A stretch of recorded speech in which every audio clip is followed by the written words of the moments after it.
जब तक दुखी इंसान रहेगा धरती पर तूफान रहेगा।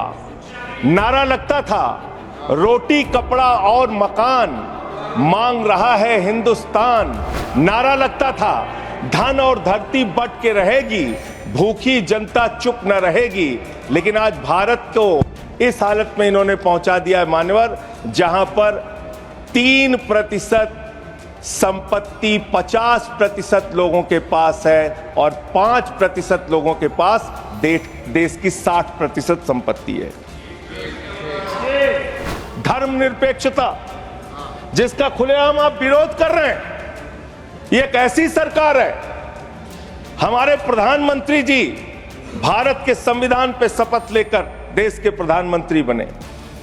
यहां पे बैठे हुए सांसद संविधान की शपथ लेते हैं, मंत्री संविधान की शपथ लेते हैं, लेकिन संविधान में लिखी हुई बातों को नहीं मानते। बाबा साहब डॉक्टर भीमराव अंबेडकर जी ने जब भारत का संविधान लिखा तो हिंदुस्तान के सभी वर्गों के बारे में सोचा, सबके अधिकारों के बारे में सोचा। भारत कैसे तरक्की के रास्ते पे जाएगा, कैसे आगे बढ़ेगा, इसको लेके भारत के संविधान को बनाया उन्होंने।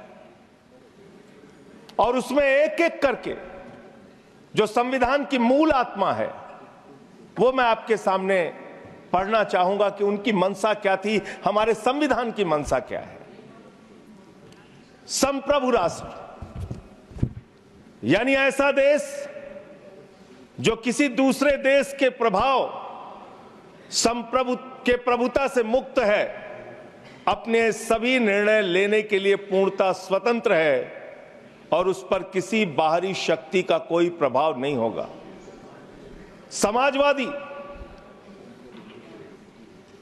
समाजवाद एक ऐसा विचारधारा है जो ये मानती है कि समाज के सभी लोगों तक संपन्नता का हिस्सा पहुंचना चाहिए।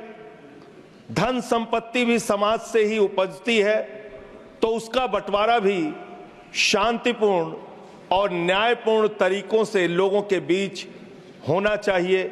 लोकतांत्रिक समाजवाद की यह विचारधारा कहती है कि धन समाज के कुछ लोगों तक सीमित नहीं रहना चाहिए। उत्पादन के साधनों पर लोगों का मिला जुला मालिकाना होना चाहिए। ये भारत का संविधान कहता है मान्यवर। और आज क्या स्थिति है, भारत की क्या स्थिति है मान्यवर, मोदी जी के राज में क्या स्थिति है। 5%, देश के 5% लोगों के पास देश की 60% संपत्ति है और देश के 50% लोगों के पास मात्र 3% संपत्ति है। और पिछले 2012 से लेकर अगर 21 तक का आप रिकॉर्ड इनका देखेंगे तो 40% संपत्ति 1% लोगों के पास गई है। यह है इनकी समाजवाद की विचारधारा, यह है इनकी बराबरी की सोच, यह किस तरीके से ये भारत के अंदर गैर बराबरी को जन्म दे रहे हैं। समाजवादी आंदोलन में नारा लगता था, जब तक दुखी इंसान रहेगा धरती पर तूफान रहेगा। नारा लगता था रोटी कपड़ा और मकान मांग रहा है हिंदुस्तान। नारा लगता था धन और धरती बट के रहेगी, भूखी जनता चुप न रहेगी। लेकिन आज भारत को इस हालत में इन्होंने पहुंचा दिया है मान्यवर, जहां पर 3% संपत्ति 50% लोगों के पास है और 5% लोगों के पास देश की 60% संपत्ति है। इसके आगे हमारा संविधान कहता है सेकुलरिज्म की बात, धर्मनिरपेक्षता जिसका खुलेआम आप विरोध कर रहे हैं। ये एक ऐसी सरकार है, हमारे प्रधानमंत्री जी भारत के संविधान पे शपथ लेकर देश के प्रधानमंत्री बने। यहां पे बैठे हुए सांसद संविधान की शपथ लेते हैं, मंत्री संविधान की शपथ लेते हैं, लेकिन संविधान में लिखी हुई बातों को नहीं मानते। धर्मनिरपेक्षता से इनको मतलब नहीं है।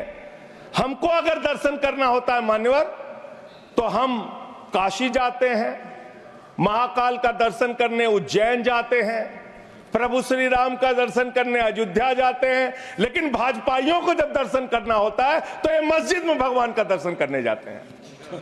मस्जिद में भगवान का दर्शन करने जाते हैं, मस्जिद में मंदिर खोज रहे हैं पूरे देश के अंदर। तो इसलिए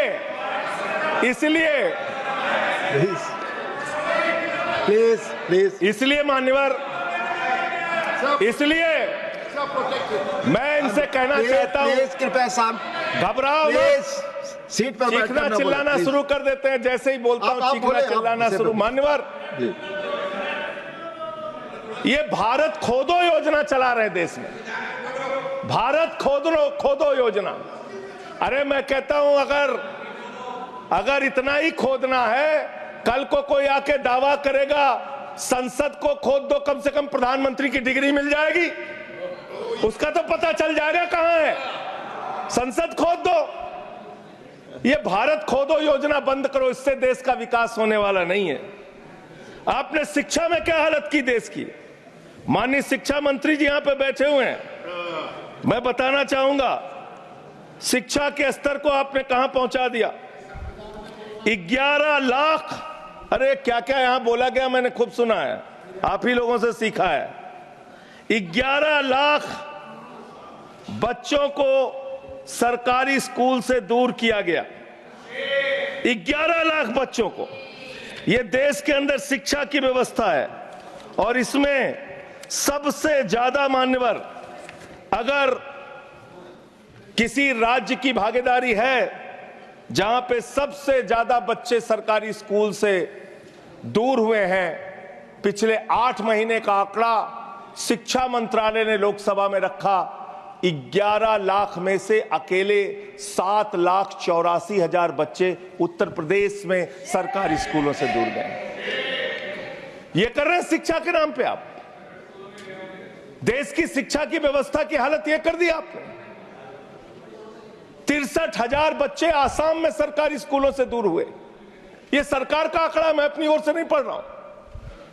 जब सरकार से पूछा गया शिक्षा पे कितना खर्च करते हैं, जीडीपी का कितना हिस्सा शिक्षा पे खर्च करते हैं, पिछले 3 वर्षों से भारत की सरकार जीडीपी पे 0.4% शिक्षा पे ऊपर खर्च करती है। और दिल्ली की सरकार, जहां अरविंद केजरीवाल की सरकार है, हम शिक्षा के ऊपर 25% बजट का हिस्सा खर्च करते हैं मानव। स्वास्थ्य के ऊपर दिल्ली के अंदर 13% हम खर्च करते हैं।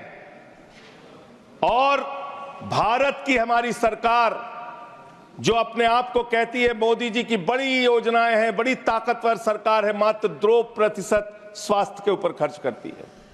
यह इस देश की हकीकत है। कैसे समानता आएगी, कैसे संविधान में लिखी हुई बातों की सुरक्षा हो पाएगी। मैं दिल्ली की बात करूं, अगर एक राज्य सरकार दिल्ली के लोगों ने भी चुना जिसको आप चलने नहीं देते, बार बार उसके ऊपर रोक लगाते हैं, लेकिन उस राज्य सरकार के काम क्या हैं वो आपको जानना बहुत जरूरी है। एक ऐसी सरकार जिसने, अब देखिए टोका टोकी करेंगे। बोलिए ना, आप बोलिए, आप क्यों उधर बात अभी ये लोग जब बोल रहे थे मैं चुपचाप सुना। आप बोलिए। अगर जेल वेल की बात करोगे ना, जिस दिन सत्ता परिवर्तन होगा एक भी आदमी बाहर नहीं दिखेगा। फिर ऐसी बातें मत करो, आपस में बात नहीं। संजय ये जी, धमकी देने की बातें मत करो। संजय जी, आपस में कोई बात नहीं। संजय जी प्लीज नहीं, कोई नहीं। आप लोग आपस में बात कंट्रोल कीजिए सर। सभी लोग आपस में बात, प्लीज आप बैठे रहे प्लीज। ऐसे धमकी देकर काम मत करो। आप विषय पे बोले। अडानी की दलाली करने वाली सरकार हमसे सवाल कर रही है। विषय पर संजय जी जो विषय बोलेंगे, भ्रष्टाचार पे बोलेंगे, विषय पर बोलिए प्लीज, विषय पर बोलिए प्लीज। अडानी की दलाली करने वाले लोग हमसे सवाल करेंगे। मानिए मुझे लगता है कि संजय जी अपना आपा खो गए हैं और उन्होंने अपनी शब्दावली को ध्यान में रखना चाहिए और ये जो उन्होंने शब्द वाक्य इस्तेमाल किया ये एक्सपंज होना चाहिए। प्लीज आप बोलिए, प्लीज बैठ। सर बोलिए, मैं दिल्ली के काम बता रहा हूँ। आप दिल्ली का काम बताइए, आपस में दिल्ली की सरकार ने क्या किया है संविधान की रक्षा के लिए? टीका टिप्पणी ना करें। दिल्ली की सरकार ने क्या किया है इस देश के नागरिकों को मजबूत बनाने के लिए? दिल्ली की सरकार ने क्या किया है शिक्षा और स्वास्थ्य पे काम करने के लिए? दिल्ली की सरकार ने क्या किया है बाबा साहब के लिखे गए एक एक शब्द को जमीन पे उतारने के लिए? दिल्ली के अंदर शिक्षा में हमने 25% खर्च किया, स्वास्थ्य में हमने 13% खर्च किया, दिल्ली में हमने बिजली फ्री दिया। पूरे देश में पहली सरकार है जो बिजली फ्री देने का काम करती है। दिल्ली के अंदर केजरीवाल जी ने 200 यूनिट बिजली फ्री, 400 यूनिट बिजली आधे दाम पे दिया। दिल्ली के अंदर केजरीवाल की सरकार ने इलाज मुफ्त किया, पानी मुफ्त दिया। दिल्ली के अंदर सीट पर बैठकर बुजुर्गों को तीर्थ यात्रा, बुजुर्गों को तीर्थ यात्रा कराने का काम किया। बुजुर्गों को तीर्थ यात्रा कराने का काम किया दिल्ली की सरकार ने। दिल्ली की सरकार ने माताओं बहनों के लिए बस की यात्रा फ्री करने का काम किया। और अगली योजना आ रही है, दिल्ली में केजरीवाल मुख्यमंत्री बनेंगे, दिल्ली की महिलाओं को 2100 रुपए हर महीने उनके खाते में पहुंचाया जाएगा। हम महिला को सशक्त करेंगे, मजबूत करेंगे। संविधान पर भी जोड़िए उसको, संविधान पर बोलिए, संविधान पर बोलिए संजय जी। संविधान के अंतर्गत मैं एक चुनी हुई सरकार के बारे में बोल रहा हूं। संविधान पर चर्चा हो रही है, दिल्ली में इच्छा होगी संविधान पे आप बोले और दिल्ली में बैठे रहे। बोल रहा हूं, दिल्ली के अंदर 200 किलोमीटर के मेट्रो नेटवर्क को हमने 2015 से बढ़ाकर 450 किलोमीटर किया। संजय जी कॉन्स्टिट्यूशन पे बोलिए। सर उन्होंने अपने सरकार की उपलब्धि गिनाई, आपने उनको नहीं रोका। प्लीज, अगर हम दिल्ली में एक चुनी हुई सरकार के काम को बता रहे हैं, हम सबसे आग्रह कर रहे हैं अपने विषय पर बोलिए। जिस राज्य से मैं चुना गया हूं आपसे भी कर रहे हैं, उस राज्य में क्या काम हो रहा है, क्या ये देश इनको दर्द क्यों हो रहा है? प्लीज विषय संविधान पर चर्चा, तकलीफ क्यों हो रही है? संविधान पे चर्चा हर सदस्य से, इनको तकलीफ क्यों हो रही है? हर सदस्य से हम अपेक्षा करते हैं संविधान पर बोले। तो दिल्ली में प्लीज जेल 3 घंटे ईडी सीबीआई दे दो, सबको भेज दूंगा। चलो दे दो ईडी सीबीआई। आप बोलते हैं, प्रवोक करते हैं, आप इसे पर बोलिए। ये सब चीजें नहीं जाएंगी, ये सब चीजें नहीं जाएंगी रिकॉर्ड पे। प्लीज, वो बोल रहे हैं जेल क्यों गए? आपस में बात न करें, आप बोले संविधान पर। नहीं, आप रोक रहे हैं उनको। आपस में बात न करें प्लीज, प्लीज। आप इस तरह टिप्पणी नहीं कर सकते माननीय सदस्यों पर, वो चीजें रिकॉर्ड में नहीं जाएंगी। इस तरह की टिप्पणी सदस्यों पर एक दूसरे पर करना, प्लीज आप विषय पर बोले। सर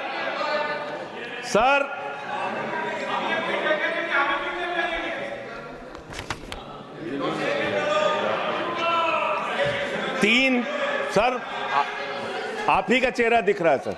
नहीं, मेरा चेहरा नहीं, चेहरा आपका दिख रहा। आप बोलिए तो सर आप बोलिए।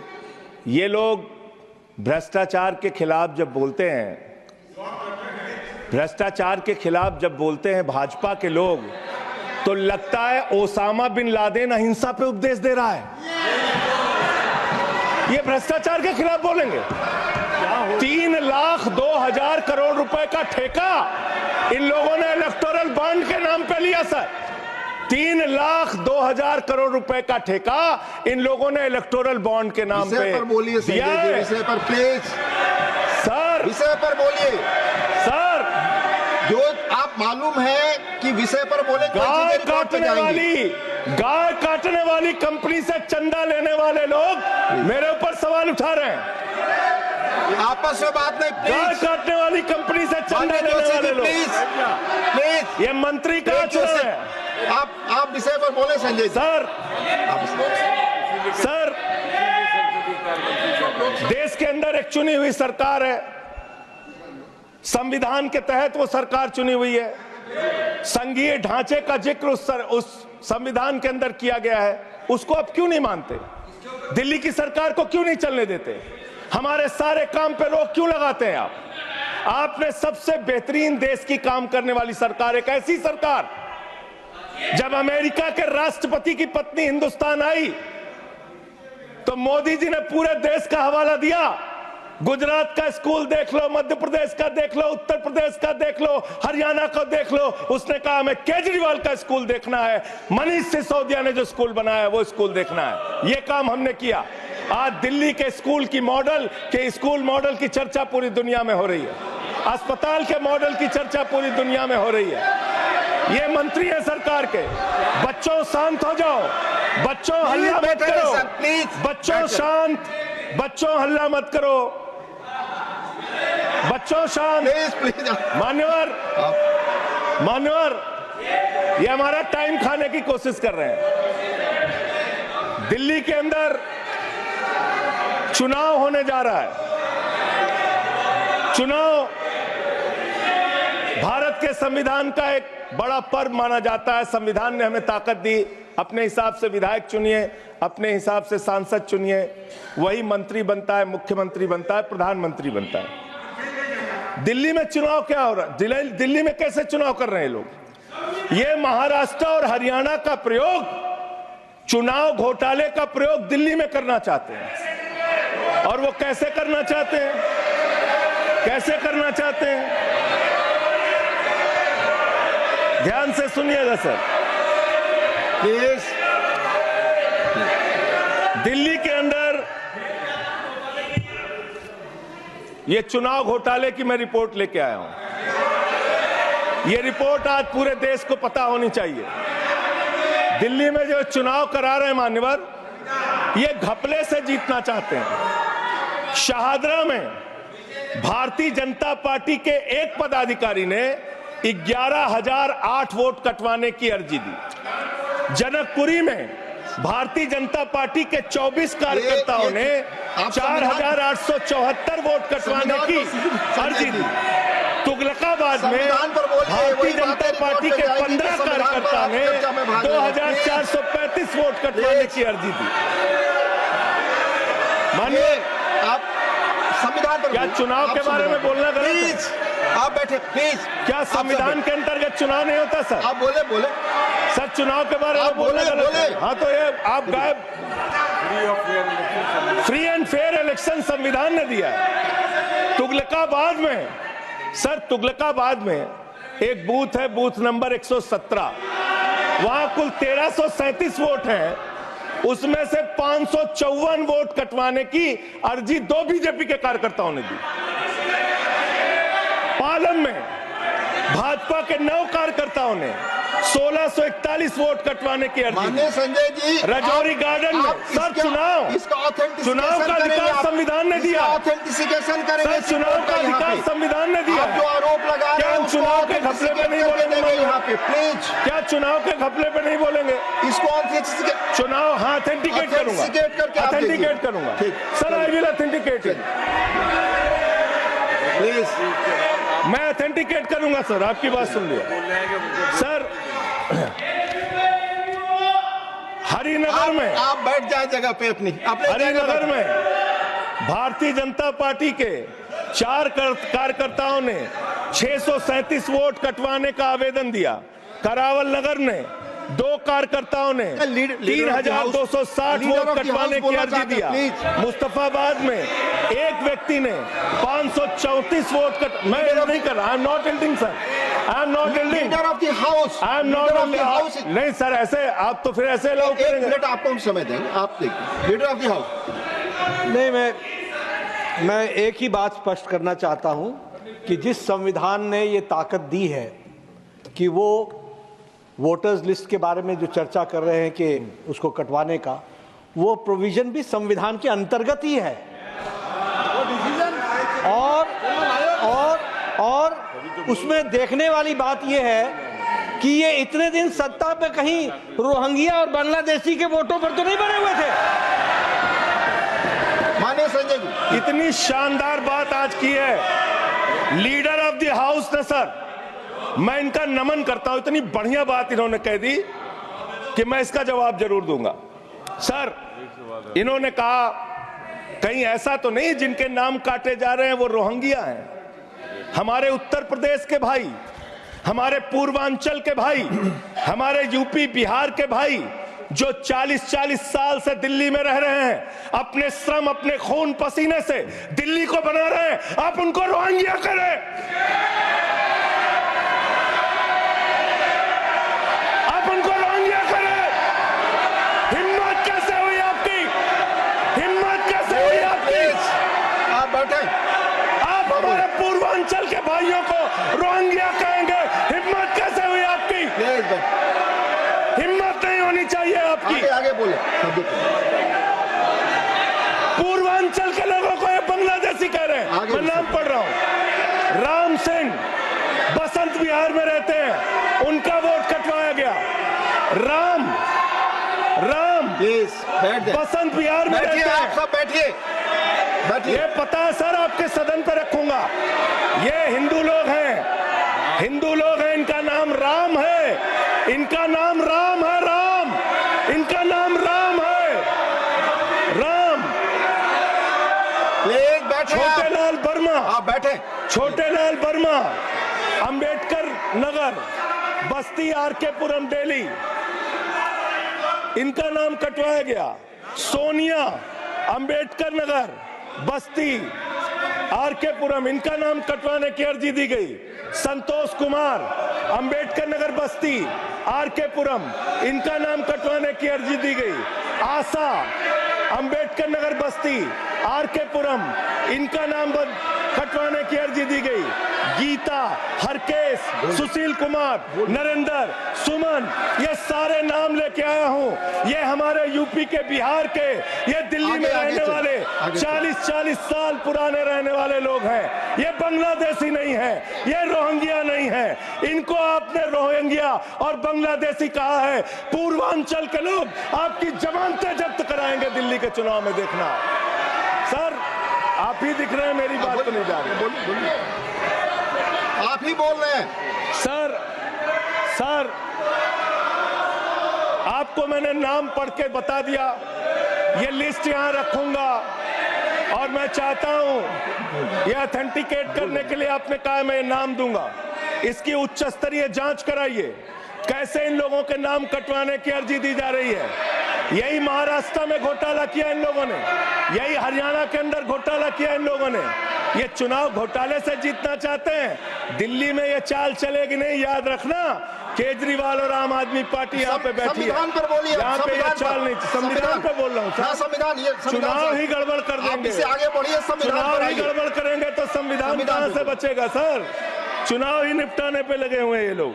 सर दूसरी बात हुई दलितों के अधिकार की और बांग्लादेशी घुसपैठिया। सर पिछले 10 साल से हिंदुस्तान में किसकी सरकार है सर? क्या यहाँ पे ट्रंप की सरकार है? क्या ओबामा की सरकार है? यहाँ पे, यहाँ 10 साल से किसकी सरकार है? 10 साल से यहाँ पे महामानव की सरकार है। महामानव की सरकार है 10 साल से। मैं महामानव से पूछना चाहता हूं, नरेंद्र मोदी जी से पूछना चाहता हूं, अमित शाह जी से पूछना चाहता हूं, सीमा की सुरक्षा किसके जिम्मे है? अमित शाह के जिम्मे है। सीमा किससे लगती है? बांग्लादेश की, त्रिपुरा से लगती है, आसाम से लगती है, बंगाल से लगती है। कोई बांग्लादेशी त्रिपुरा से, बंगाल से, आसाम से, झारखंड पार करके, यूपी पार करके, बिहार पार करके दिल्ली कैसे आ गया? आप लोग घास छील रहे थे क्या? आपकी सरकार घास छील रही थी क्या? कैसे आ गए भाई यहाँ पे बांग्लादेशी? और 10 साल में 10 बांग्लादेशी घुसपैठिया दिल्ली से भगाया हो तो उसका नाम बता दो, उसका नाम बता दो। 10 साल में 10 बांग्लादेशी घुसपैठिया दिल्ली से भगाया हो तो उसका नाम बताओ ना। राजनीति क्यों करते हो?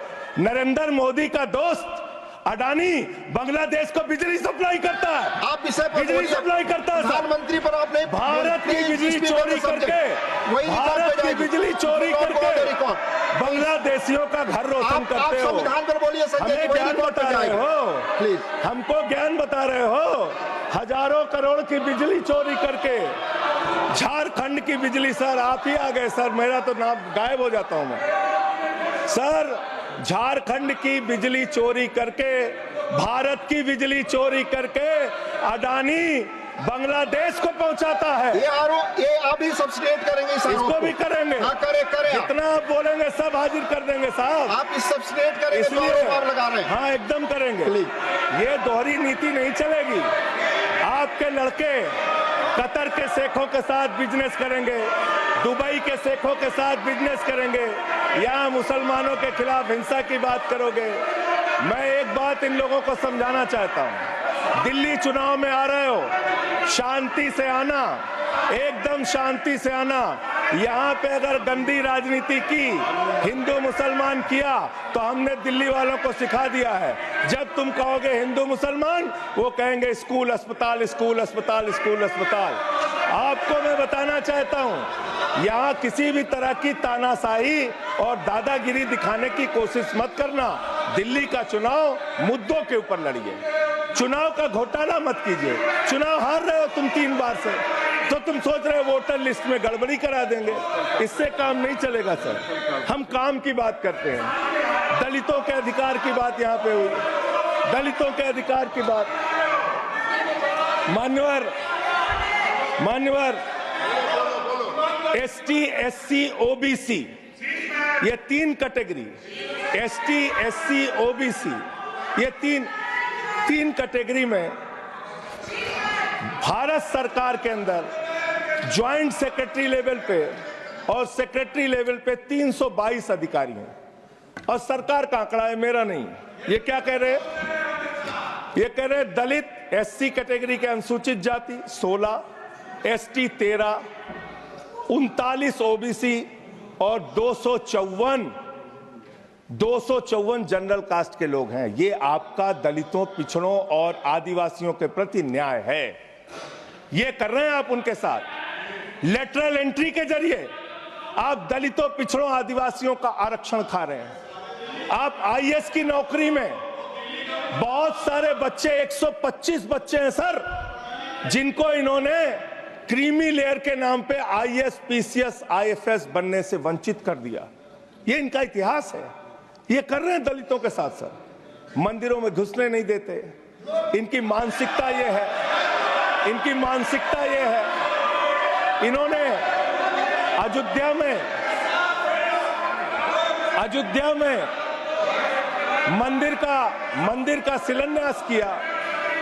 उस समय हमारे प्रधानमंत्री गए, मुख्यमंत्री उत्तर प्रदेश के गए, राज्यपाल भी गई। उस समय के राष्ट्रपति रामनाथ कोविंद जी को नहीं बुलाया इन्होंने। मंदिर के उद्घाटन में इन्होंने श्रीमती द्रौपदी मुर्मू जी को नहीं बुलाया, क्योंकि वो दलित समाज से थे, ये आदिवासी समाज से हैं। आपकी मानसिकता ये है। 100 वर्ष हो गए आरएसएस को, एक भी दलित, पिछड़ा और आदिवासी आज तक आरएसएस का प्रमुख क्यों नहीं बना? इसका जवाब दो, इसका जवाब दो। आप नफरत करते हैं दलितों से, पिछड़ों से, आदिवासियों से। यह आपकी मानसिकता है। इसलिए आगे कॉन्स्टिट्यूशन पढ़ता हूं सर। आगे क्या लिखा हुआ है? आगे लिखा हुआ है डेमोक्रेटिक, लोकतांत्रिक भारत देश की जनता अपने प्रतिनिधि खुद चुनती है। वोट के माध्यम से सभी के वोटों का महत्व बराबर है। जनता के द्वारा जनता का प्रतिनिधि चुना जाता है। जनता के द्वारा जनता का प्रतिनिधि चुना जाता है। उसके बाद चुनने के बाद सरकार बनती है, और आप लोग खरीद फरोख्त करके, संविधान को तार तार करके, लोकतंत्र का गला घोट के महाराष्ट्र में सरकार गिराते हो, कर्नाटक में सरकार गिराते हो, मध्य प्रदेश में सरकार गिराते हो, उत्तरांचल में सरकार गिराते हो, अरुणाचल में सरकार गिराते हो। पूरे देश में तोड़ फोड़ खरीद फरोख्त करके सरकारों को गिराने का काम करते हो। इसीलिए मैं कहता हूं, जब ये लोकतंत्र के बारे में बोलते हैं, संविधान के बारे में बोलते हैं, हम लोग यहाँ विपक्ष की तरफ से खड़े होते हैं, चीख रहे हैं, चिल्ला रहे हैं, सोच रहे हैं इनसे डर के चुपचाप बैठ जाएंगे। एक बात याद रखना, ये देश बाबा साहब के संविधान से चलेगा, किसी मोदी और अमित शाह के फरमान से नहीं चलेगा। याद रखना, इसको याद रखना। और ये जो बार बार तुम्हारा गठबंधन ईडी से है, ईडी से है तुम्हारा गठबंधन, सीबीआई से है तुम्हारा गठबंधन। यहां इंडिया गठबंधन है, वहां ईडी गठबंधन है, ईडी गठबंधन है, ईडी गठबंधन। मानवर भ्रष्टाचार की बात मैं करूंगा। भारत के प्रधानमंत्री जिन्होंने देश के बड़े बड़े फैशन डिजाइनरों को भी फेल कर दिया, इतना सज के चलते हैं, इतना सज के चलते हैं सर। प्रधानमंत्री इटली का चश्मा, आप जानते हैं, इटली की घड़ी, आप ये सब चीजें नहीं जानते। यहाँ हमारे नेता पे टिप्पणी हो रही है, आप नहीं बोल रहे हैं, आप नहीं बोल सकते। हमारे नेता पे टिप्पणी हो रही है, आप नहीं बोल रहे हैं। प्रधानमंत्री पर आप टिप्पणी नहीं कर सकते। हमारे नेता पे संवैधानिक केजरीवाल पे टिप्पणी हो रही है, आप नहीं बोल रहे हैं। आप please speak on the subject. हमारा टाइम बचा है सर। हाँ, तो आप बोले सब्जेक्ट पर बोले, सब्जेक्ट पे बोल रहे हैं। हाँ, ये टिप्पणियां नहीं जाएंगी आपकी रिकॉर्ड पे। सर बच्चों शांत हो जाओ, बच्चों शांत हो जाओ, स्पीक, बच्चों शांत, प्लीज स्पीक, बच्चों शांत हो जाओ बच्चों। मानवर न्याय की बात, भारत का संविधान सभी नागरिकों को सामाजिक, आर्थिक, राजनीतिक स्तर पर न्याय देने का वादा करता है। ये न्याय दे रहे हैं भारत के लोगों को सर, ये न्याय कर रहे हैं भारत की जनता को, ये न्याय दे रहे हैं। आज चुनी हुई सरकारों को प्लीज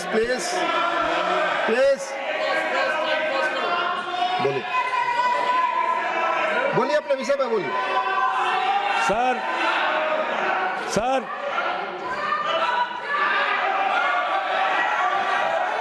ये अगर यहाँ नारा लगाएंगे, आप इनको रोक नहीं रहे हैं। मैं बोल रहा हूँ उनको भी और आपको भी। वो नारे लगा रहे हैं, आपने शुरू किया, माननीय प्रधानमंत्री पर टिप्पणी। नहीं, मैं अगर यहाँ नारा लगाऊंगा, प्लीज आप इसे पर बोलिए, संविधान पर बोलिए।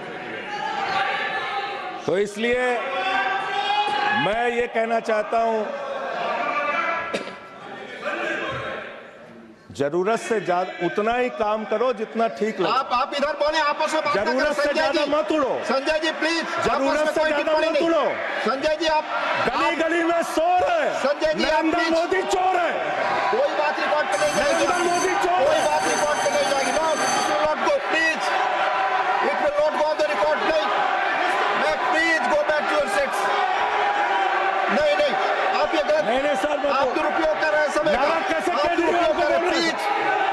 केजरीवाल को कैसे बोल रहे हैं? आप सब पीछे जाए, आप प्लीज, आप पीछे जाइए, प्लीज नागर जी, प्लीज आप पीछे जाइए। आप इसे पर बोलिए, इनको चुप कराइए सर। आपने जो भी प्रधानमंत्री जी पर टिप्पणी की है और जो भी नारे इनके खिलाफ लगाए, ये भी बोलिए कि मुख्यमंत्री पर जो टिप्पणी की है वो भी जाएगा। आप बोलिए, वो भी हट जाएगा। आप वाले बोले, वो भी हट जाएगा। आपका समय खत्म होगा, मैं खत्म करूंगा, प्लीज। मान्यवर, पिछले दिल्ली के अंदर कानून व्यवस्था की क्या हालत है? कल हमने महिला अदालत किया दिल्ली में। देश की राजधानी दिल्ली आज अपराधों से सहमी हुई है, परेशान है। क्या हालत है सर? 2019 से महिलाओं के खिलाफ अपराध में दिल्ली में 41% वृद्धि हुई है। 14,000 महिलाओं के खिलाफ अपराध, हिंसा का अपराध, बलात्कार का अपराध 1 साल के अंदर हुआ है। हर दिन दिल्ली के अंदर 3 से 4 रेप की घटनाएं हो रही हैं और 2019 से 3500 रेप की घटनाएं हुई और प्रतिदिन दिल्ली में 5 से 6 महिलाओं को असॉल्ट किया जाता है। ये आंकड़े हैं सर। 11 महिलाएं और बच्चियां प्रतिदिन किडनैपिंग का शिकार होती है दिल्ली में। ये दिल्ली की हकीकत है। देश की राजधानी में 33% रेप की घटनाओं में और 41% किडनैपिंग की घटनाओं में देश के 19 शहरों के मुकाबले वृद्धि हुई है। दिल्ली के अंदर आप ये संजय कोर्ट जी है, सारे रिकॉर्ड रख दीजिएगा यहाँ। हाँ रख दूंगा। ये कोर्ट, दिल्ली के कोर्ट में सर आपको जान के हैरानी होगी, देश की राजधानी है दिल्ली, दिल्ली के कोर्ट में हत्या की घटना हुई। जज के सामने हत्या सर, जज के सामने हत्या की घटना हुई। आप बताइए, प्लीज ये नारे न लगाए, रिकॉर्ड पे नहीं जाएगा आपके नारे, प्लीज कृपया नारे न लगाए आप, प्लीज।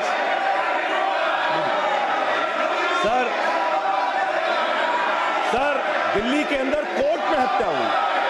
देश की राजधानी में राष्ट्रपति रहते हैं, प्रधानमंत्री रहते हैं, उपराष्ट्रपति रहते हैं, सारे लोग रहते। सर मेरा वीडियो नहीं आ रहा, सारे लोग रहते हैं देश की राजधानी में, और इस देश की राजधानी की अदालत में हत्या हो रही है। इसलिए मान्यवर, मैं आपके माध्यम से अनुरोध करना चाहता हूं अंत में एक बात कह के, आज जब मैं आ रहा था, काशी लंका में रेहड़ी पटरी वालों की दुकानें तोड़ी जा रही हैं, गरीबों को उजाड़ा जा रहा है। जिस राजधानी दिल्ली में हम लोग रहते हैं सर, झुग्गी बस्तियों को तोड़ा गया, झुग्गी बस्तियों को उजाड़ा गया, और हर साल का आंकड़ा है, मैं आपके सामने रखूंगा। मेरा आग्रह होगा, प्लीज अपने सीट पर जाएं, प्लीज। मान्यवर,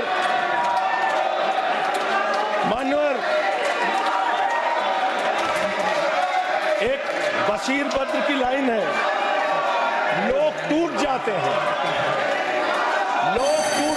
बस खत्म हो रहा है।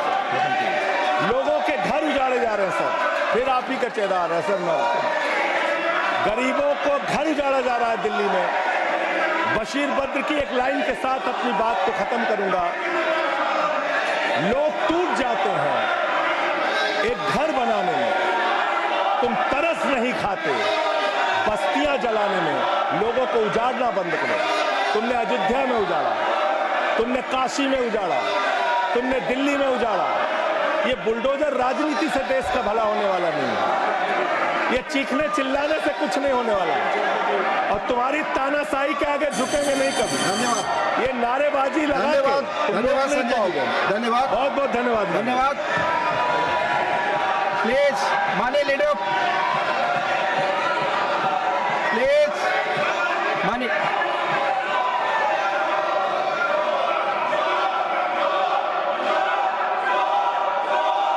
माननीय leader of house, please no, please. आप एक दूसरे पर टिक्का टिप्पणी और इस तरह के नारे न लगाएं, प्लीज प्लीज प्लीज। नो, आपस में बातें प्लीज। माननीय एलओपी, आप कुछ बोलने वाले थे। माननीय लीडर ऑफ हाउस, 3 बातें बताना चाहता हूँ। जी। पहली बात, जो संजय सिंह जी ने कही कि फलाने राम, संविधान में, इलेक्शन कमीशन में पूरा अधिकार है किसी व्यक्ति को किसी के वोट पर ऑब्जेक्शन करने का, और ऑब्जेक्शन में रीज़न देने का होता है। जिन लोगों ने भारतीय जनता पार्टी की तरफ से ऑब्जेक्शन दिया है तो साथ में रीज़न भी दिया है, और वो चाहे पूर्वांचल हो, चाहे रोंगिया हो, चाहे बांग्लादेशी हो, चाहे घुसपैठिया हो, वो सब उसमें आते हैं। दूसरी बात, इसलिए इसको राजनीतिक रंग देने की जरूरत नहीं है। संजय जी प्लीज बैठिए। आप प्लीज बैठिए। मैं आपसे आग्रह करता हूं, संजय जी प्लीज बैठिए। ये आपस में गला फाड़ प्रतियोगिता ना करें, प्लीज बैठे, प्लीज। हाँ, इसको संविधान के नजरिए से देखने की आवश्यकता है, और आज हम संविधान पर चर्चा कर रहे हैं। इसको राजनीतिक रंग देने की जरूरत नहीं है। दूसरी बात आपने कही, सरकारें गिरा दी। अरे भाई, मध्य प्रदेश में हम 5वीं बार चुन करके आ गए, उत्तर प्रदेश में हम दूसरी बार लगातार आ गए। आपने महाराष्ट्र के बारे में कहा कि खरीद फरोख्त हुई, महाराष्ट्र ने landslide victory Bharatiya Janata party को दी। अरुणाचल प्रदेश में राउत साहब लैंडस्लाइड, आप तो उस दिन बोल रहे थे कि मैं तो विश्वास ही नहीं कर पा रहा हूं, लैंडस्लाइड। और अरुणाचल प्रदेश में लगातार तीसरी बार आ गए हम, गोवा में लगातार हम तीसरी बार आ गए, हम हैट्रिक बना रहे हैं और जनता के आशीर्वाद से आ रहे हैं। और वह समय दूर नहीं जब दिल्ली में भी आएंगे। लेकिन मैं संजय जी से यह जरूर कहना चाहता हूं कि भावनाएं कभी भी सीमा को क्रॉस नहीं करना चाहिए। और इस सदन के डिबेट को जहां जहां आपने उसका स्तर नीचा किया है, उपसभापति जी आप जरा रिकॉर्ड देख करके उनको एक्सपंज करने की कृपा करेंगे, इतना ही मैं देखा जाएगा।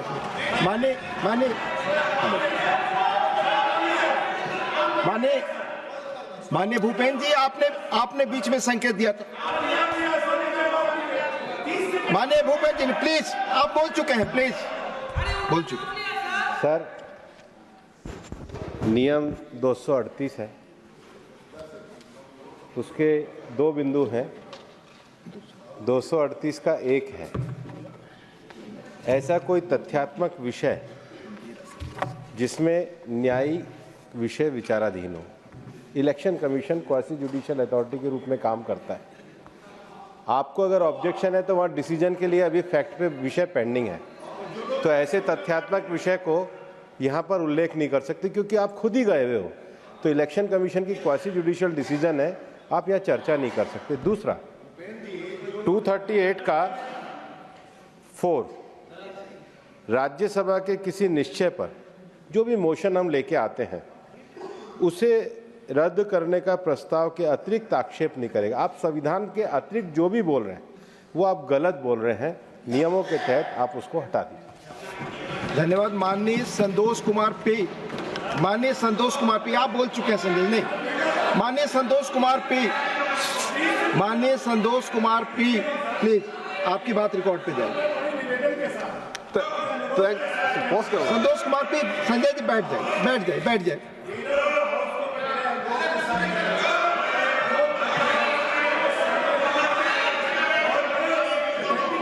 ले कह रहा हूं, जो व्यक्ति एक जगह पे, मान लीजिए ठीक है आपने कहा, जो व्यक्ति 40 साल से एक जगह पे रह रहा है, क्या उसका नाम? माननीय संतोष कुमार पी, आपकी बात रिकॉर्ड पे जाए please. Thank you, Deputy Chairman. Sir, the constitutional लोकशाही मराठी ऐका, पहा, जागरूक रहा।